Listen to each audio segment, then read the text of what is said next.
Hola, ¿qué tal? Bueno, en esta oportunidad vamos a trabajar un poco y a repasar la teoría del signo propuesta por Saussure. Esta teoría nace a finales del siglo XIX. Saussure es un contemporáneo de Peirce y a diferencia del otro autor, Saussure se va a enfatizar en el estudio del lenguaje. Él va a definir el lenguaje como un conjunto de unidades mínimas indivisibles que por sí solas no valen nada. A esas unidades mínimas indivisibles las va a llamar signo y dice que cada signo va a adquirir sentido cuando esa unidad mínima e indivisible se combine entre sí. Un ejemplo de esto sería pensar en la A. La A por sí sola no tendría sentido, pero si yo la combino con otros signos, como por ejemplo digo casa, esa doble A va a tener sentido porque la palabra en el idioma castellano tiene un sentido. Cuando él habla de su teoría del signo, va a pensar en un sistema binario, es decir, él va a pensar en que el signo está compuesto por dos partes, un significante y un significado. El significante es aquello que se me viene a la mente cuando yo nombro al objeto o a la palabra. Por ejemplo, si yo digo árbol, ese árbol que a mí se me viene a la mente va a ser el significante. Y el significado son las características de ese significante. Para Saussure, estas son dos caras de una misma moneda, porque yo puedo nombrar al objeto desde sus características o desde su nombre, ¿no? Para armar su esquema, él muestra, que ustedes lo pueden ver acá, hay una línea divisoria en donde está el significante arriba y el significado abajo. Después habla de reciprocidad y este círculo que envuelve al significado y al significante es una elipsis. También Saussure, cuando desarrolla su teoría, habla de que el signo es heterogéneo y le adjudica tres dimensiones. Heterogéneo es que varía, ¿no? Una dimensión biológica, porque para poder desarrollar el signo tenemos que tener un aparato fonador. Va a hablar de una dimensión psíquica, que es el espacio mental que nos vamos a poder tener para poder incorporar ese objeto o esa palabra en nuestra mente, y la dimensión física que tiene que ver con el aire que uno necesita para poder expresarse o expresar la palabra. En su teoría, Saussure no va a hablar de el estudio del habla. Él dice que el habla es la forma individual que tiene cada persona de comunicarse, por lo tanto su enfoque va a estar destinado a la lengua. Y dice que la lengua es una convención social, ¿sí? Porque es una construcción. No todos hablan de la misma manera y no todos combinan los signos de la misma manera. Y él va a aclarar que los signos se desplazan dentro de una dimensión diacrónica, es decir, en una sucesión, y sincrónica porque los significados y los significantes pueden ser usados de la misma manera, como sinónimos.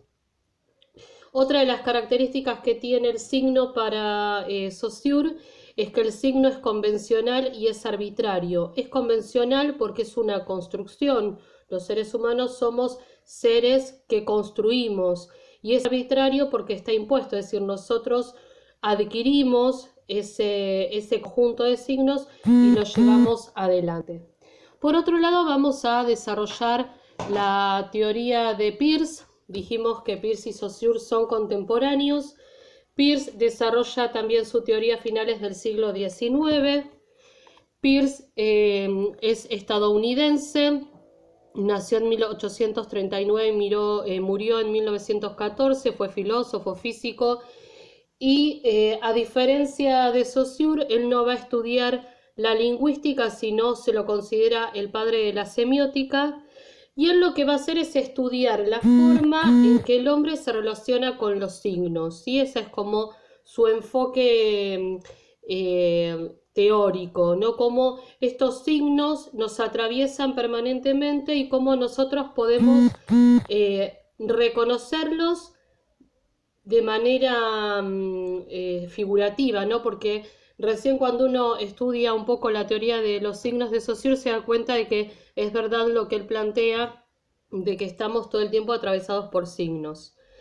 Él define el signo de la siguiente manera, él dice que es algo que está para alguien, su interpretante, en lugar de otra cosa, es decir, el objeto, en algunos de sus aspectos, que sería el representamen o el representante. Él dice que uno crea en la mente un signo más desarrollado que es justamente su interpretante. Como dijimos, estos dos autores, Saussure y Peirce, se diferencian. Una de las diferencias es que Saussure habla de un sistema binario y Peirce habla de un sistema triádico. Él va a desarrollar 9 tríadas, de las cuales son 2 las que yo voy a estar explicando ahora. La primera tríada habla de un representamen o un representante, que son los aspectos que tiene el objeto, una característica o cualidad que tiene el objeto. Por ejemplo, puede ser blanco, puede ser frondoso. El objeto es la porción de la realidad que se accede a través del signo. ¿Sí? Es como si fuera la idea concreta de ese representamen o ese representante.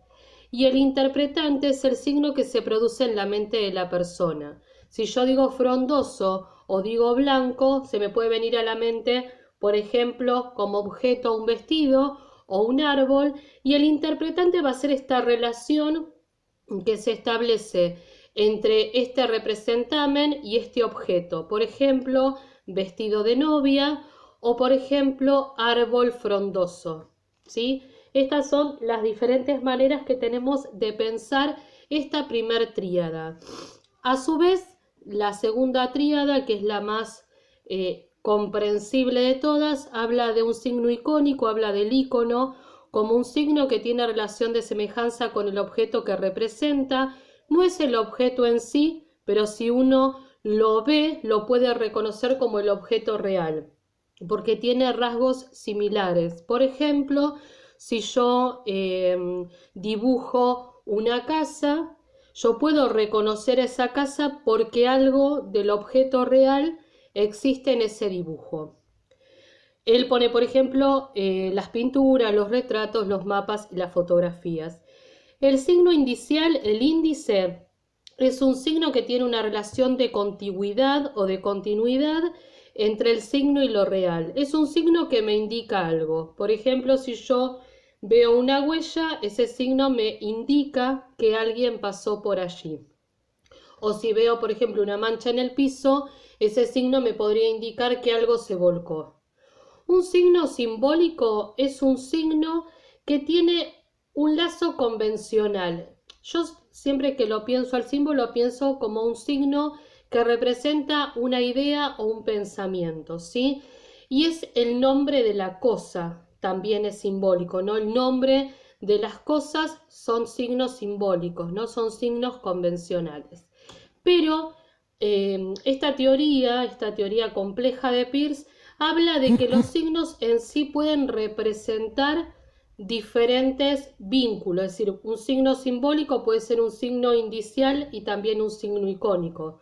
Por ejemplo, si yo miro una señal de tránsito en donde aparece, por ejemplo, una imagen donde los dos vehículos no pueden pasar a la vez, yo tengo un signo convencional. Tanto el auto como la representación del cartel es una construcción. Tenemos un signo indicial porque ese cartel me está indicando qué no puedo hacer. Y es un signo icónico porque aparecen imágenes de vehículos que a mí me permiten relacionarlo directamente con el objeto real. Es decir, lo que dice Peirce es que los signos están unidos entre sí y de hecho él habla de la semiosis infinita, porque dice que un signo puede remitir a otro signo y ese otro signo a otro signo y así sucesivamente. Bueno, esto es como la base más sencilla de los signos para Saussure y para Peirce.